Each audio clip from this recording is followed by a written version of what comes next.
accountability, and it's not only in the Kumasi area. In Accra here, we have seen it happen before. We saw when the Odona market burned down, it was an issue that came up. Even Medina, I think Medina, there was a similar issue. The market, right? There was a similar issue there. As for Kant, we can't even talk about Kant because we all know, we all go to Kantamanto. We know how the place is. Right. We know how cables crisscross on wood. The kiss.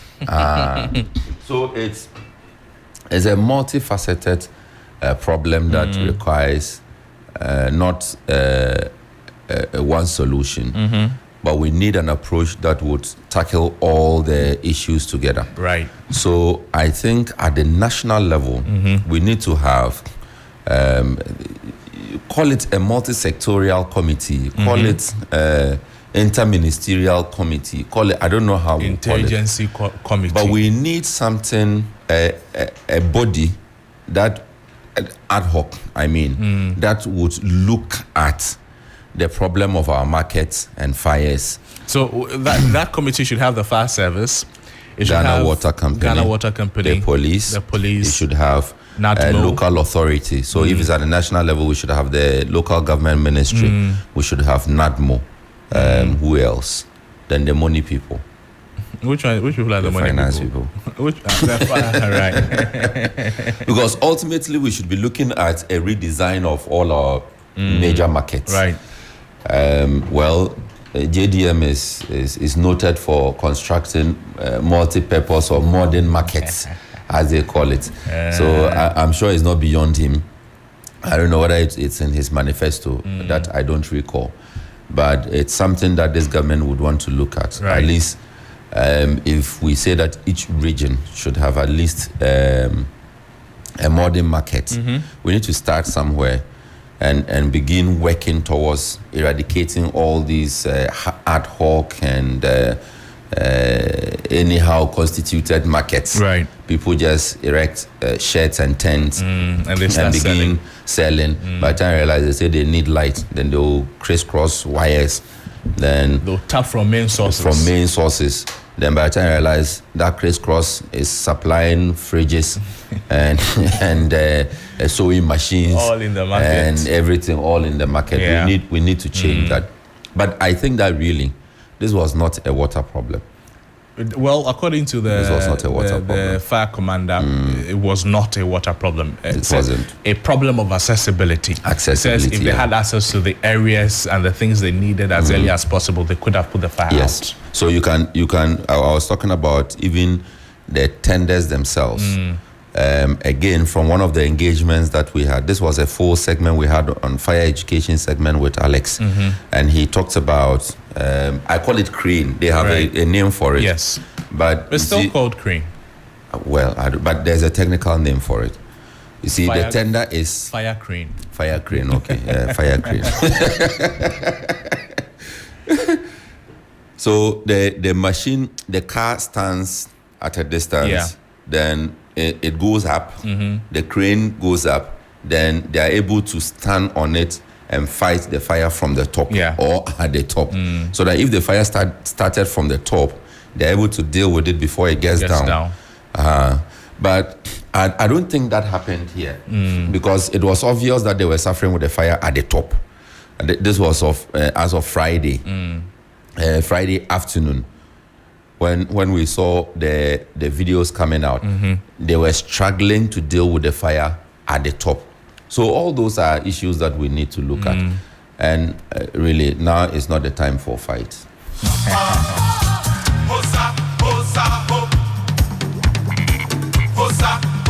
Well, traders and shop owners around the Blue Light Arena at Dum Kumasi, they've been asked to evacuate to make way for the construction of a lorry pathway, and that follows the devastating fire incident. The story says that officers have begun a demolition exercise in that area after the expiration of the 2-day ultimatum. The Friday fire started from, yes. Wait to. What is it? You know me, I'm a conspiracy theorist. So wait to. Fire burn. Yes. bend the people the buttons. Then the people say, move. You cry, we wanted to do a lorry station. So move. Let's do a lorry station. So is it the fire that is necessitating the rezoning of the place to a lorry station?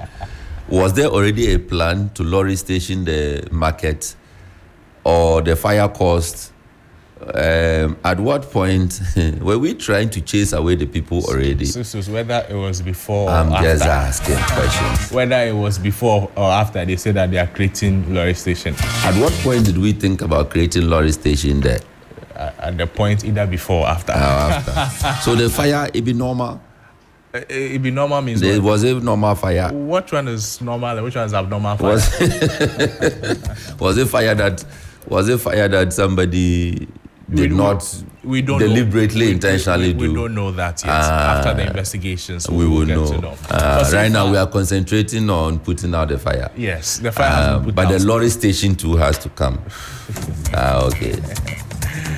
Lorry station. Over 5,000 traders have been affected. I'm not. That's why I'm asking the questions. You know asking that questions. The Ashanti Regional Minister, Dr. Frank Amakohene, he announced plans to improve vehicular access to prevent unauthorized activities in the adjacent Adum PZ area. Following the fire. That place was not affected by the blaze, but I mean, as you see, Assembly Safwa, ABA Assembly Puno.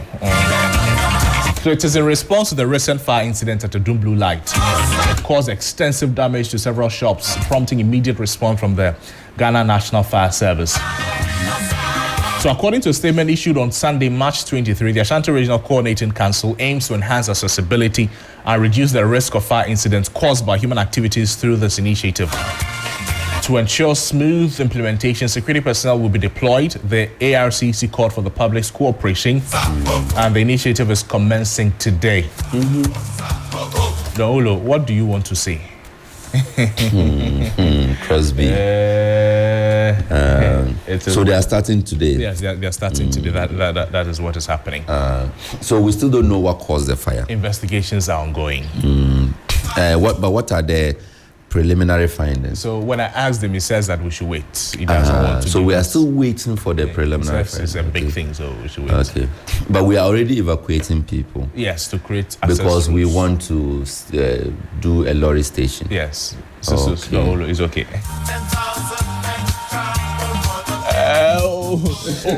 We're about to talk more about the Black Stars. You know that they are facing Madagascar today. Bill Eshen has joined us again. But let's go for a quick break. When we come back, we'll deal with all of those. This is still Sunrise on 3FM 92.7. We'll have also on all our social media platforms on 3FM 927.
Inspirational gospel makes this and every Sunday, 8 p.m. I just wanna praise you.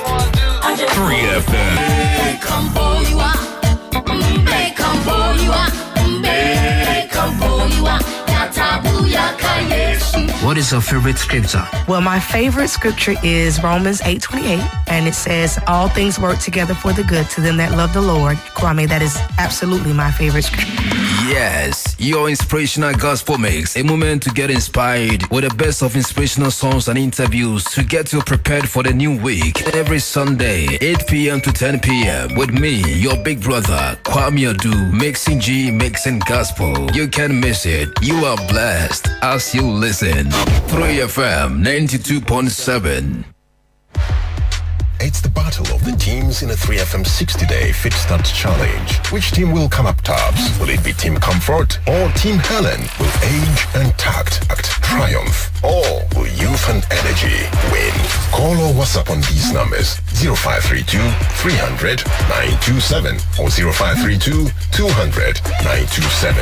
Now, to join Team Comfort or Team Helen and enjoy holistic wellness coaching, specialized diet plans, and cooking tutorials, thrilling exercises, challenges, and activities, plus many exciting rewards. 3FM Fit Start is sponsored by Daffy's Health and Beauty, Bill's Microfinance and UGL Premier, and supported by Blue Skies and the Ghana Medical Association.